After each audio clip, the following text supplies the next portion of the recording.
Hi everyone, I'm here with Professor Philip Thornton, who's the Research and Innovation Strategist of Clim-Eat.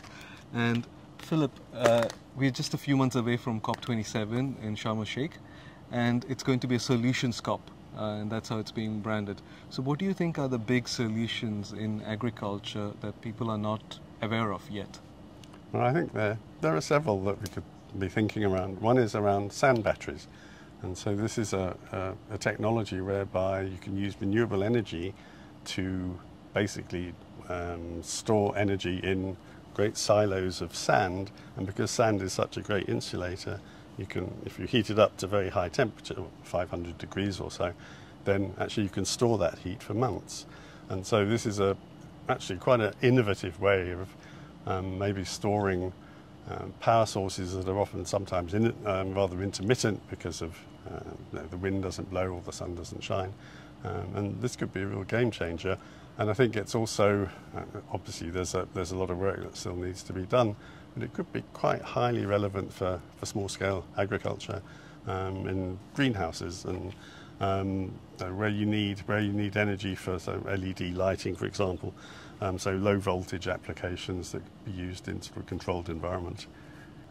There's also some very interesting work that's been done actually in Parkening and University in research in partnership with a private company on using plants to generate electricity. This is really quite innovative. Is that possible? It certainly is, and actually there are a couple of ways in which they're looking at how this can be done. It's basically through chemical reactions in the soil and through the breakdown of organic matter, and then it sounds simple, but then it's a matter of capturing the electrons and the protons and then drawing them off, again, sort of low voltage applications, LED lighting, or there's some applications with the Internet of Things, so sensors in soil, if you want to be checking or keeping an eye on, say, soil moisture, for example. And there's a company which is actually marketing already some of these solutions. I mean, some of these things could again be quite relevant for small scale agriculture, and these things could be really game changing. Also, earlier in your presentation, you talked about making food from thin air. Is that possible? Well, as we know, air is not really thin air. I mean, there's all kinds of constituents of air, but again, a Finnish company has piloted basically developing protein through a process. You take a microbe and then use basically a sort of a digester, and it takes water and carbon dioxide from the air and synthesizes a powder that has a similar nutritional profile to soybean meal. And it's tasteless and colourless and 65 to 70% protein. And the beauty of that is then you can add that to all kinds of different foods. And again, this could be seriously disruptive, because in a way you're finally getting to the stage where you can start to decouple production of protein for human consumption from the land, and that has all kinds of implications for the future. But how can we get these to scale? No one's really talking about it. It's not mainstream yet. How do we get them mainstream?